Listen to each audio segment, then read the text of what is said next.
viajar a Venezuela. Estamos en comunicación telefónica con Raúl Casal. Él es ni más ni menos que el viceministro de Cultura del gobierno, ni de la gestión, ni del régimen, mucho menos la dictadura, el gobierno de Nicolás Maduro. Buen día buen día, Raúl, ¿cómo estás? También buen día, muchas gracias, Luciana, por el contacto. No, muchas gracias a vos por este tiempo, por concedernos este intercambio, por acercarnos un poco más a la realidad que se está viviendo en este momento en Venezuela. Acá en Argentina lo que sentimos es que es un país absolutamente en caos, que desborda la calle de la oposición y que hoy finalmente asume Edmundo González Urrutia. Así que vos me dirás si estamos en lo correcto. No, para nada. Aquí lo que hay es mucha, tenemos mucha expectación por todo lo que ha causado, por esto justamente que está sucediendo, que el mundo prácticamente pareciera que centrado en los ojos de Venezuela, porque el pueblo escogió soberanamente a un presidente, y ese presidente es Nicolás Maduro Moros.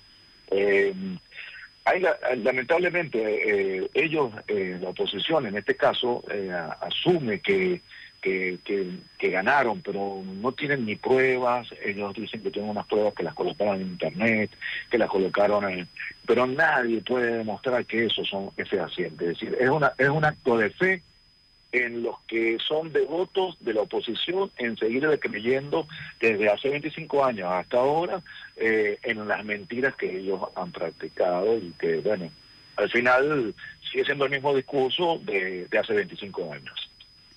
Clarito, y cómo, hay esta sensación de caos. ¿Cómo fue ayer la marcha de la oposición? Pues están estos dos relatos, ¿no? ¿Fue masiva? ¿Fue focalizada?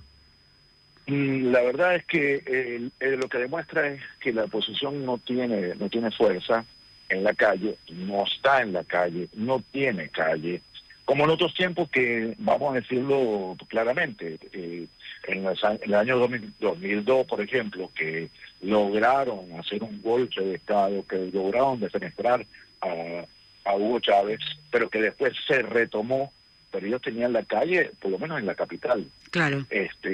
Pero no lo tenían en todo el país. Igual sucede en estos momentos, está muy focalizado. De hecho, hicieron la concentración en el lugar histórico de la oposición, que es Chacao, y lo hicieron en una cuadra. Es decir, no había gente. Lo otro es que son actos desesperados de ellos. Te comento, ayer, por ejemplo, está la María Corina Machado, quien es la que lleva la batuta aquí en Venezuela de la extrema derecha.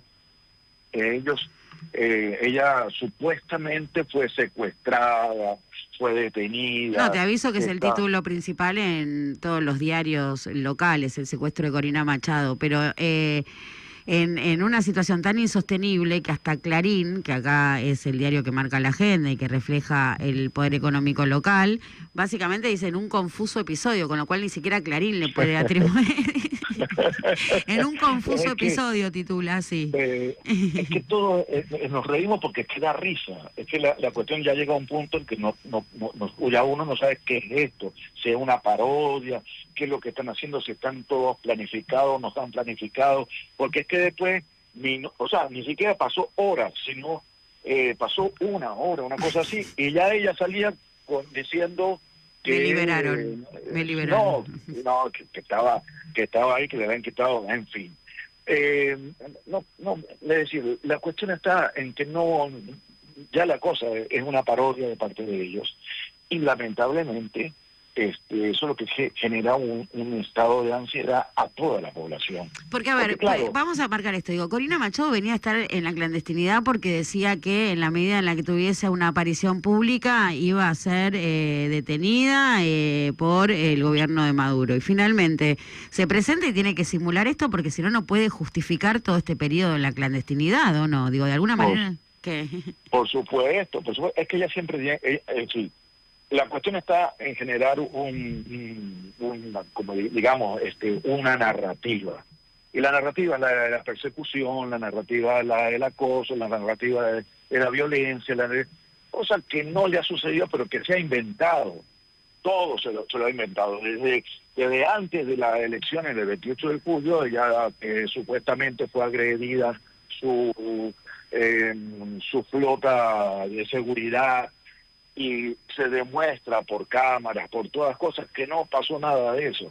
Es decir, todo pasa a ser una ficción de parte de ellos, porque ellos, bueno, lo que quieran demostrar es una cosa que no existe, que es una dictadura. Es decir, desconocen al final de lo que es una dictadura.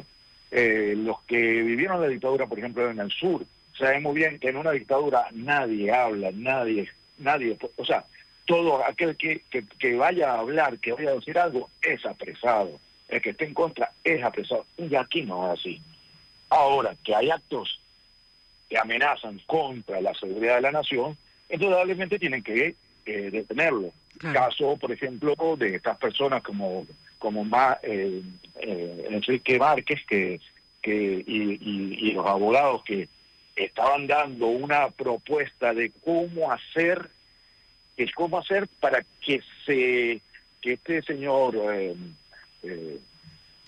Edmundo González, no sabes ni el nombre, sí, ni el nombre sabes. Ni el nombre, porque es la marioneta de Corina, claro, porque él es la marioneta de Corina. O sea, ya vamos a poner esto en claro, digo, el viceministro de Cultura del gobierno de Maduro no tiene tan presente el nombre de Edmundo González Urrutia como nosotros. Digo, para nosotros, ahora le preguntas a cualquier argentino quién es Edmundo González Urrutia y todos saben quién es. No, es que aquí la gente no sabe quién es. Sí, que apareció un mes antes de las elecciones. Claro. Es decir, nadie, ¿saben? En política electoral sabemos muy bien que nadie endosa su voto a otro. ¿Cómo le cuesta a ustedes que, por ejemplo, dan segundas vueltas para que le endosen el voto de unos partidos, de sus militantes, a otro que para que le dé la victoria? Les cuesta.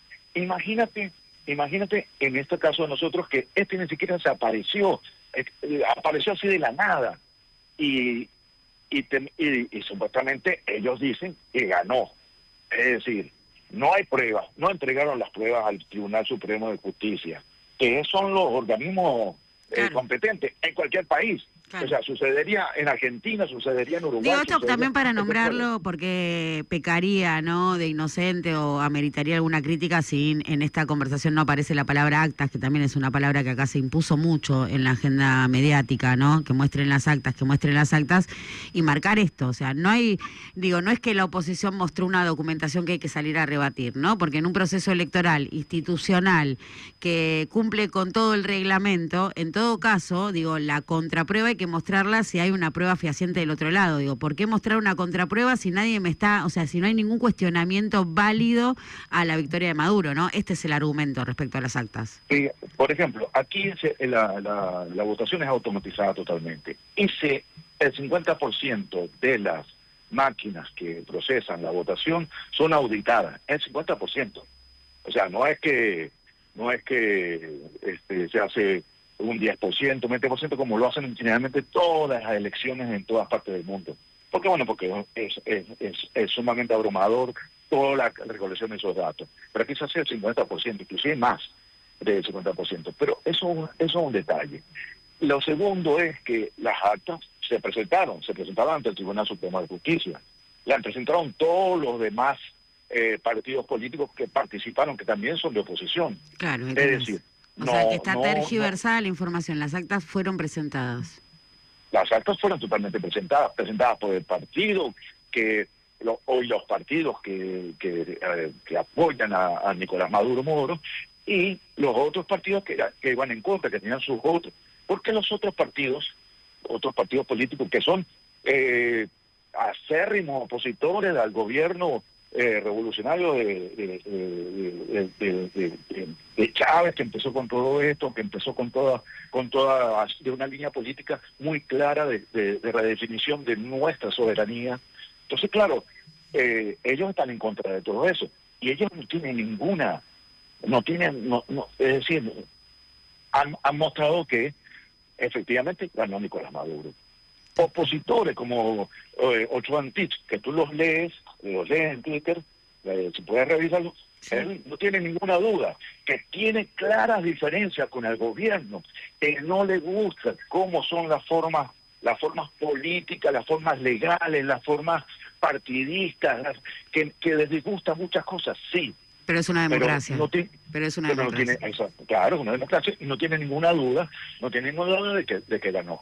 Y además, él da muestras constantes de su posición política, de que él es opositor. Claro. Igual otros que son de la oposición, que son... Y eso qué poco que se cuenta, ¿no? Qué poco que se cuenta esto que nos está contando Casal, ¿no? Digo, otros opositores, sí, qué poco. Totalmente. Y si te pones a ver data análisis, por ejemplo, que es una encuestadora, opositora, también. ¿Por qué? Porque es que están jugando en la parte de la oposición, y ellos lo ven, es que no están jugando a la política. O sea, no están haciendo política, sino que ellos lo que quieren es una intervención militar, que nos bombardeen desde Estados Unidos, que manden la cuarta tropa para acá y nos lancen las bombas, nos destrocen todo, maten a todo lo que tengan que matar y incorporen, como hicieron en Siria, como hicieron en otros países. Sí, vamos a agregar, me parece importantísimo marcar que la reserva petrolera de Venezuela la ubica como la principal reserva a nivel mundial, incluso por encima, si no me equivoco, de los Emiratos Árabes, con lo cual ahí tenés un dato también, ¿no?, del interés.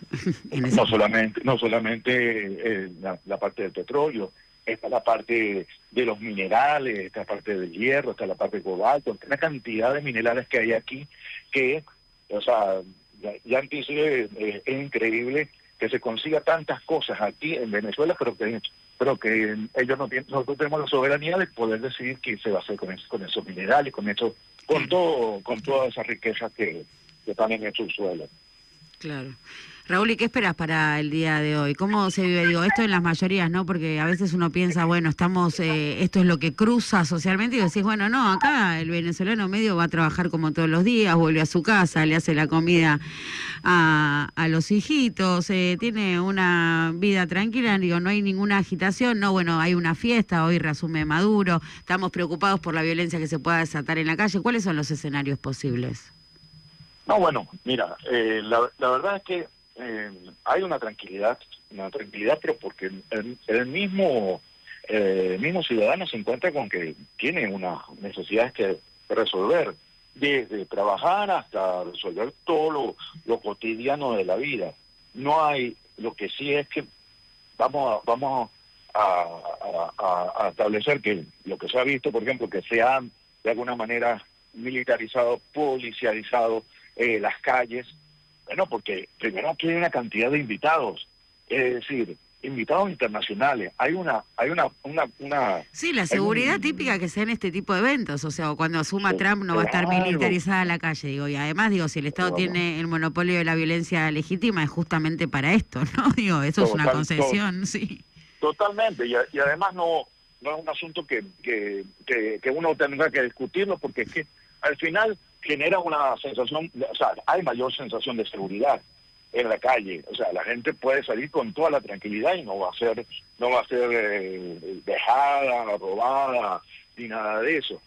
Ayer, por ejemplo, en esa marcha que comentamos al principio, que hizo la concentración, que hizo María Corina con su sector de oposición, bueno, a una cuadra pasaba la marcha también de los chavistas, que iba hacia Miraflores, que venían de Petare, que iban hacia Miraflores, y pasaban al lado de ellos.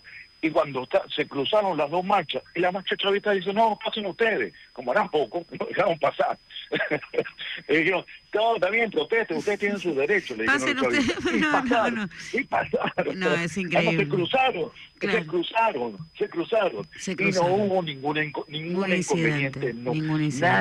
Nada, no hubo ningún incidente, y eso te dice más o menos la capacidad que tiene el venezolano, inclusive de resolver sus problemas directamente. Es decir, no tuvieron ningún problema y siguieron de largo. No se metieron con la marcha de los otros hicieron su concentración. Esta señora después tuvo que hacer su show, y bueno... claro, sí, bueno, justificar, ¿no?, la clandestinidad, digo, y esto, porque, digo, si no le pasaba nada en el día de ayer, ¿cómo se explica que haya estado tanto tiempo clandestina? Y efectivamente no le pasó nada más que este confuso episodio, como titula hoy el diario Clarín. Y sigue sucediendo como este señor Gonzalo Urrutia, que que no hizo campaña, por ejemplo. Es decir, un señor que va a candidato presidencial y no hace campaña, o sea, salió muy pocas veces a estar en una u otra ciudad, parte del país, en alguna u que otra ciudad, pero no es, aquí tampoco está. Es decir, es un señor que ni siquiera da la cara. Claro. Es decir, aquí lo que dice la gente, dice, pero ¿por qué el opositor promedio no sale tampoco ¿cómo se llama?, a manifestarse? Porque también ellos dicen, pero ¿por qué los hijos de María Corina de Gonzalo Urrutia no vienen también aquí a Venezuela? ¿Por qué ellos no están aquí? ¿Por qué tenemos que poner nosotros nuestros hijos? Claro. ¿Entiendes? Claro. Sí, Es sí, decir, sí. es un asunto que ellos son muy clasistas y se nota también esa distancia que hay entre las personas que quieran liderar, que quieran hacer, que quieran estar abanderando unas supuestas luchas, pero que al final no ponen la cara.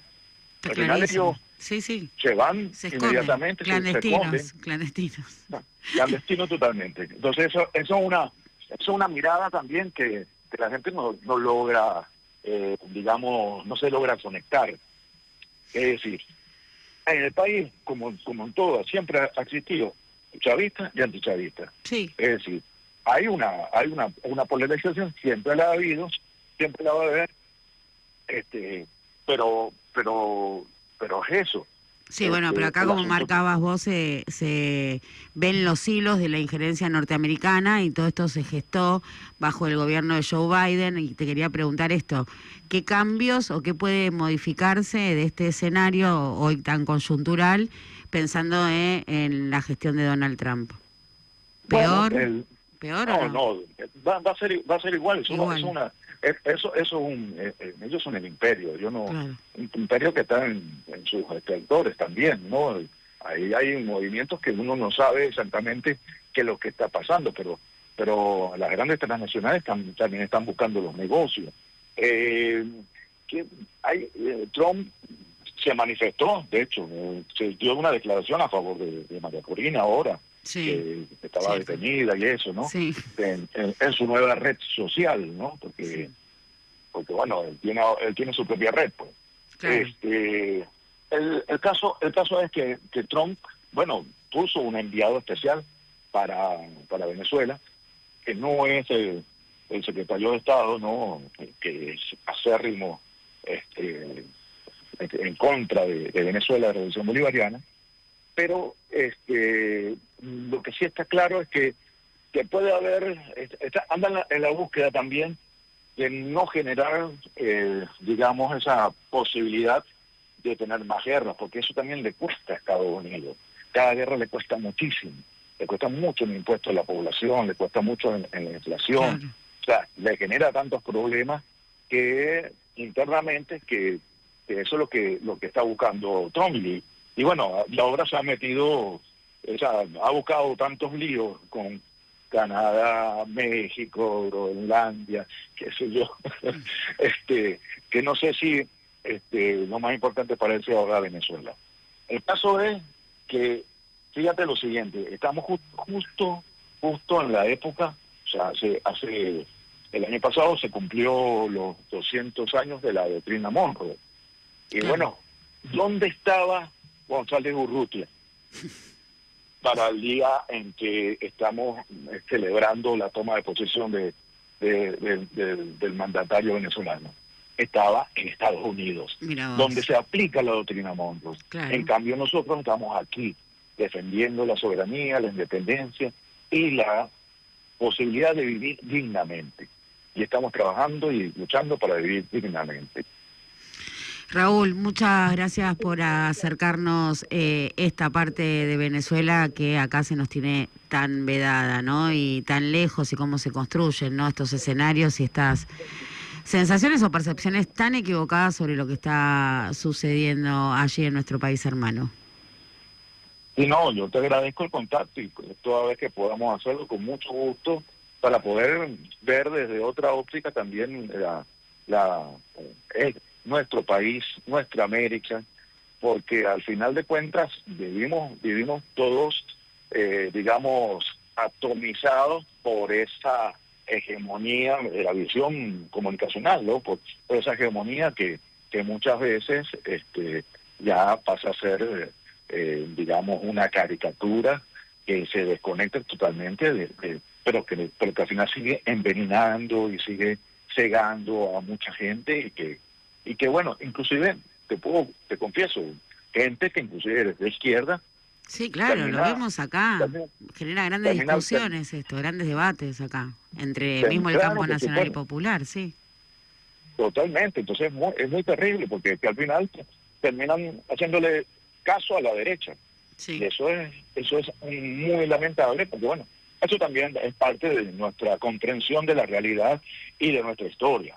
Entonces bueno, seguimos adelante de todas maneras. Por eso, con lo poco que tenemos, plantamos bandera y nos la jugamos a que formamos parte de este equipo, que estamos de este lado de la cancha, que bancamos la figura de gobierno.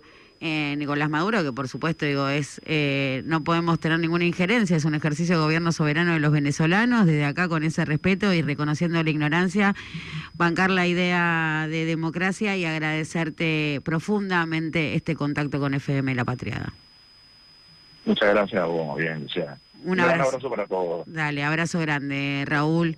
Pasaba por acá ni más ni menos que el viceministro de Cultura del gobierno de Nicolás Maduro.